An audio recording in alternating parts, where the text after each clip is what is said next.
What's up, everybody, and welcome to episode 44 of the Lugo Chronicles. It's 8:38 in the morning right now. I usually do my episodes a little later in the day, but since we just came back from the 4th of July 3-day weekend, shit is probably going to get hectic at work, and I just really want to get this episode out there. I usually don't do these episodes so close together. Like I did an episode about UFOs a few episodes back, and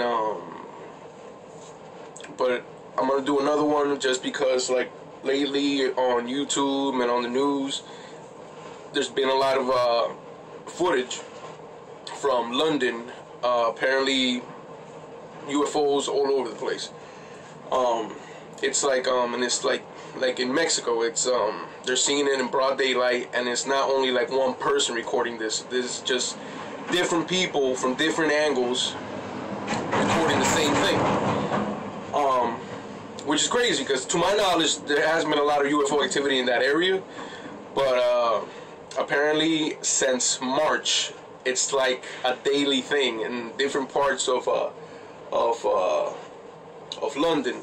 They're seeing like white things in the sky and weird things that kind of, like, I don't want to say transform, but like that change shapes in the sky.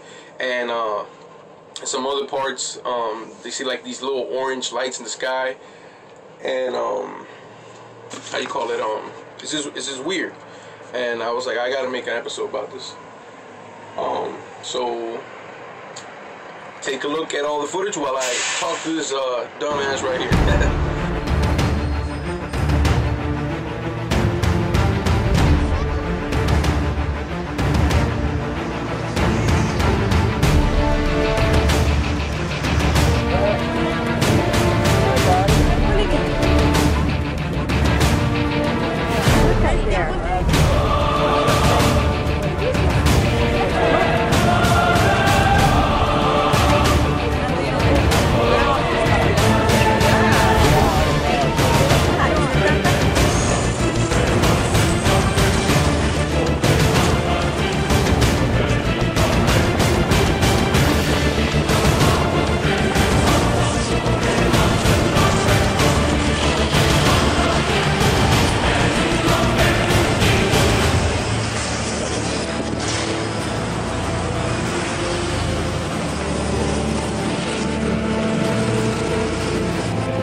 No, but I think it's like Look at that! Boy, man.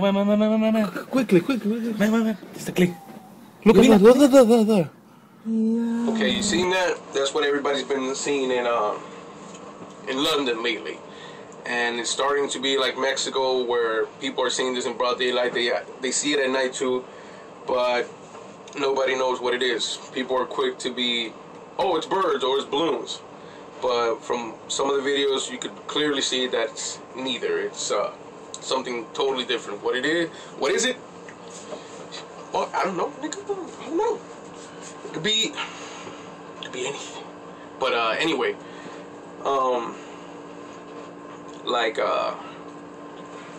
when I was looking up these videos and looking up any other alien things that I might have missed, I found some crazy ass shit.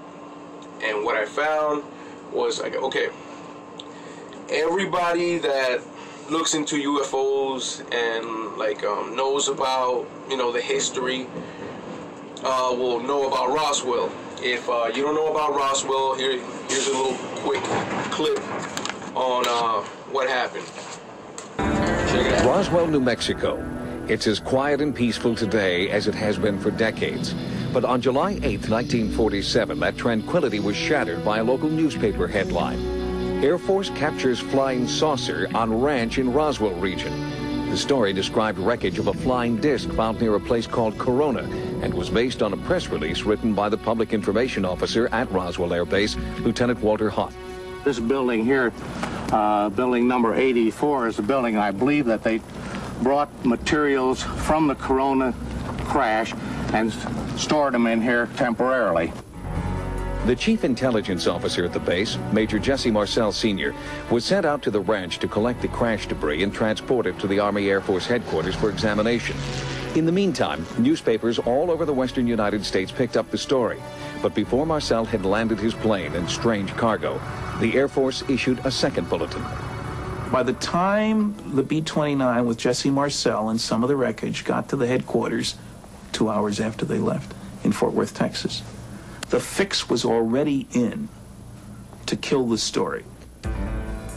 The second press release was far different from the first, saying the wreckage was actually from a weather balloon. Could the Army's top intelligence investigators have committed such a basic blunder, failing to recognize the mundane remains of a weather balloon when they first encountered it? No, says nuclear physicist and part-time UFO researcher Stanton Friedman, who's been investigating the Roswell crash for over a decade. He says that while Marcel was in the air, the Roswell base commander, Brigadier General Roger Ramey, got orders from Washington to cover up the incident. Go ahead. Get the fuck out of my face. Now, you seen that? That was, to my knowledge, one of the first times the government tried to cover up like something that big. The funny thing about that is that after they announced that they, captured a UFO that crash landed onto Earth, day after that, they was like, oh no, it's a weather balloon. But mind you, the people that worked on the site, the people that were there, that were, swore to secrecy, and they threatened their, family's life or whatever on their deathbed, they confessed that it was an alien spacecraft and that they recovered a couple of bodies, and one of them was actually alive. But yeah, that's crazy. But that's Roswell. That's what I thought was like the first time the government was like on that alien cover-up shit. But then I found that even before that, right after Pearl Harbor, this little incident happened above LA. Check it out. Anti-aircraft guns wanted to action against unidentified aircraft in the Los Angeles area, ordered by the 4th Interceptor Command at 2:25 a.m. The unidentified object moved slowly down the Pacific coast from Santa Monica and disappeared south of Long Beach. Searchlights closely followed the object down the coast and kept it centered in their thread. Shells frequently could be seen bursting near the object, but none appeared to hit it. The shooting stopped about 3:30 a.m. Approximately 20 minutes after the firing died down, the ship returned and headed westward from Long Beach toward Santa Monica. The guns went into action again, throwing round after round of shells at the object. The second barrage appeared to be closer to downtown Los Angeles, since watchers could hear the concussion of the guns more clearly, and the flash of bursting shells was brighter. Then the ship disappeared for the second time over the ocean. We return you now to CBS in New York. That was Byron Palmer on the West Coast.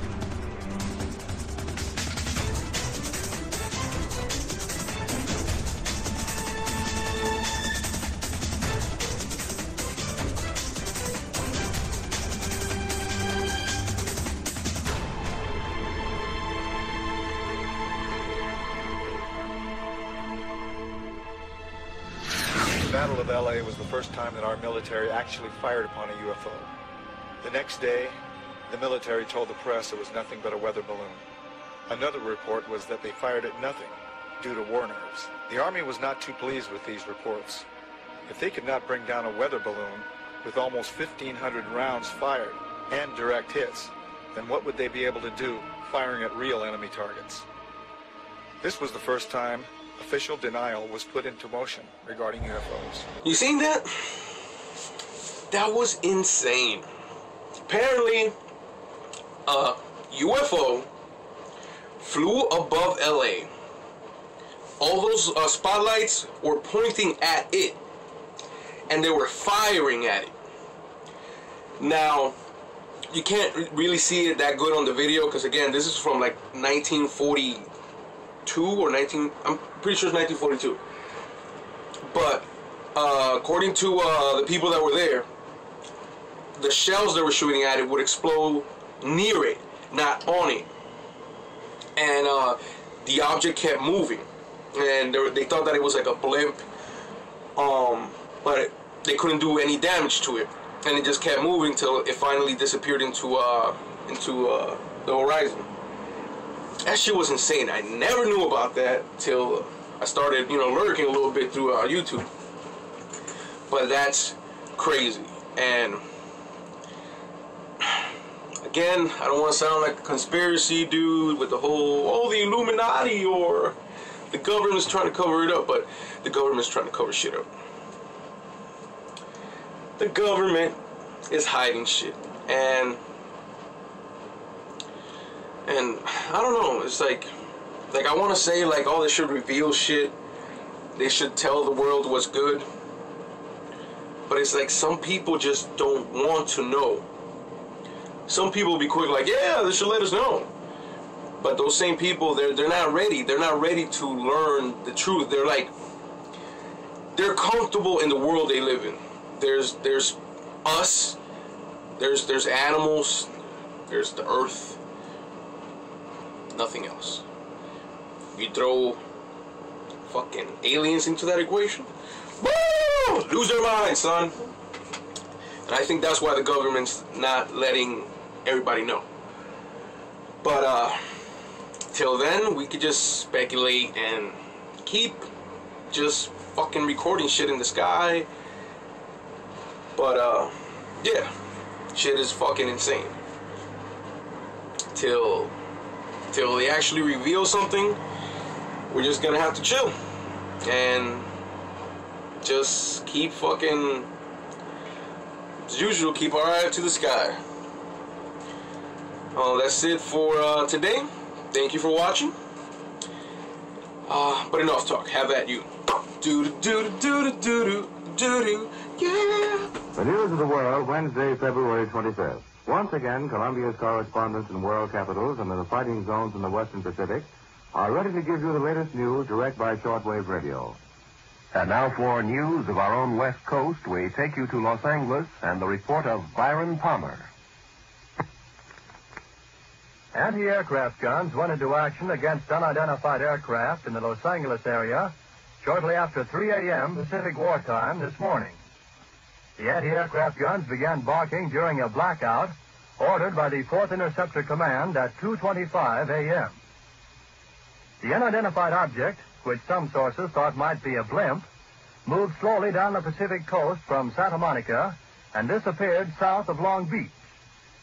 Army officials declined to comment on the possibility that the object might have been a blimp.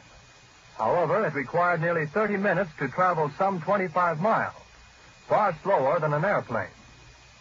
Watchers on the rooftop of the Columbia Broadcasting Building in the heart of Hollywood could plainly see the flashes of guns and searchlights sweeping the skies in a wide arc along the coastal area.